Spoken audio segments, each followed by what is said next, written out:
Hello, and welcome back to the audio version of the weekly Recharge newsletter.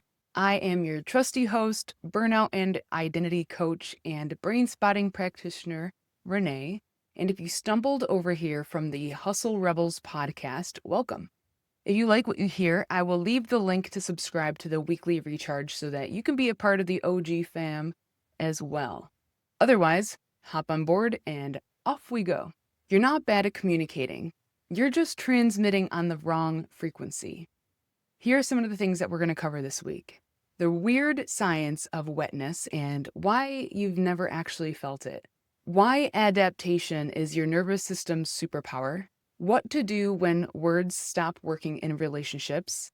The other languages that your body already speaks, and a free workshop that might change how you communicate forever. So I've been a little obsessed with something this week and I can't stop thinking about it. So naturally, you guys are all coming with me. Here's something that I learned this week. Humans don't have hydroreceptors, which means technically we have never actually felt wetness. Not once. Not even once. I know, mind blown. And you're probably thinking, Renae, I absolutely know what wetness feels like, but stay with me. What we actually feel is a combination of the change in temperature and texture. Our brain takes those two signals, runs them through its very impressive internal algorithm, and hands us back the experience of wet. We didn't choose that. We didn't decide it. Our bodies just adapted. They built a workaround so seamless that we've just never once questioned it. And here's your proof. Have you ever reached for a t-shirt that was hanging outside at dusk and thought to yourself, is this wet or is this cold? That pause, that confusion, that's the crack in the story. That's your body momentarily running out of enough data to fake it convincingly. So we don't know what wetness actually feels like. Our brain just knows the difference, and that has just always been enough. So my hairdresser and I have something in common.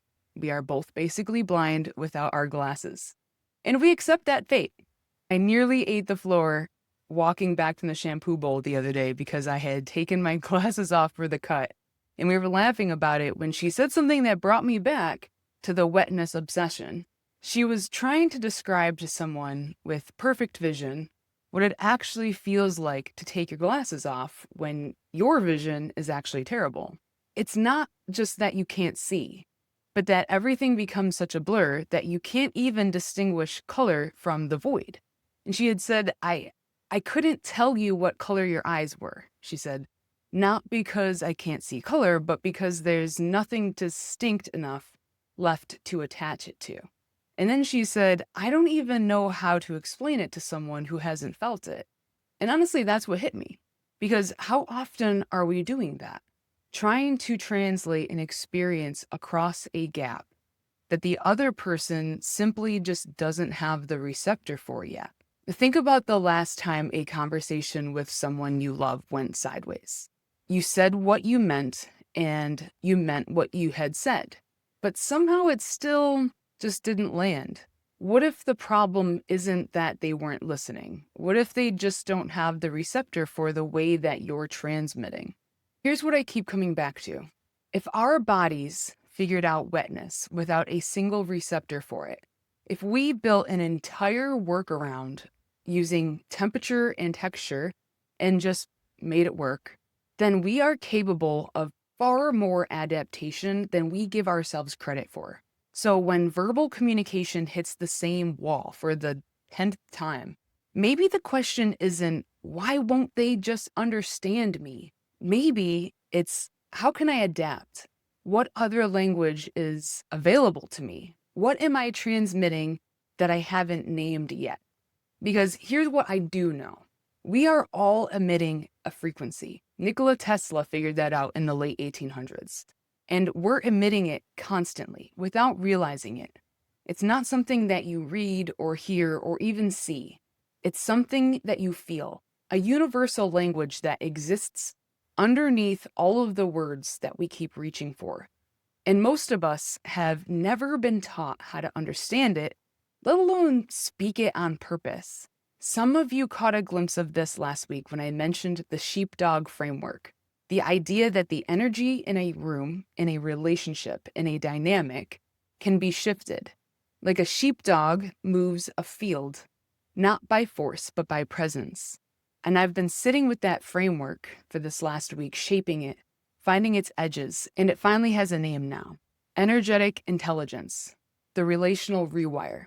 And I'm going to be hosting a free workshop to introduce the upcoming beta cohort to you properly, to teach you energetic intelligence as a language, what it is, how to start recognizing it, and how to use it to stop repeating yourself and speaking louder and arguing in circles and feeling like you're throwing yourself against a brick wall while the other person just shuts down. Because that pattern is not a you problem. It's a frequency problem. And it's fixable. If you want to be one of the first to know when the workshop drops, grab a spot on my calendar and let's talk. I love to connect before I open the doors. I've put a link in the calendar in the description so that you can book a chat with me.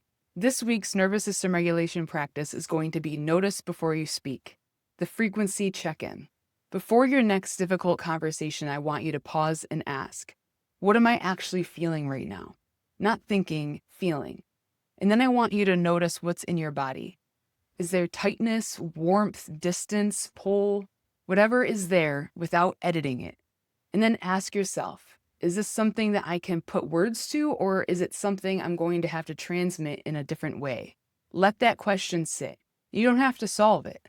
Just get curious about that gap between what you feel and what you know how to say. We are adaptive creatures. We always have been. And sometimes the most powerful thing we can do is just stop insisting on the one language that isn't working and start paying attention to the ones that already are.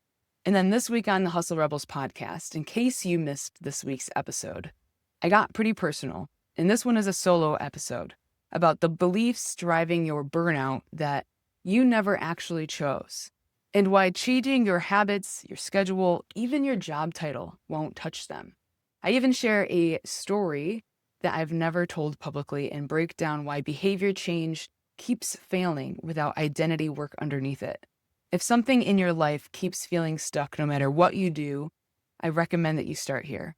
And then up next on Hustle Rebels, I'm going to be sitting down with Kai Brown, a young entrepreneur who grew up with parents that never passed their limiting beliefs onto him about culture, money, or expectations. He has built his own life and work around helping others dismantle their own limiting beliefs. He's grounded, he's sharp, and to be honest, this conversation definitely shifted something within me, and I think it'll definitely do the same thing for you. So check out those links in the description in the show notes so you could be able to go back and watch some previous episodes. And if you're new here or feeling nostalgic, you want to read some previous newsletters, you can check them out with those links as well. And like I said, I'll leave the link for you to be able to subscribe for future weekly recharge newsletters as well. As always, I appreciate you guys. I'm always here if you have any questions or if you just want to chat. So share the weekly recharge with a friend so they can be regulated just like you. See you guys next week.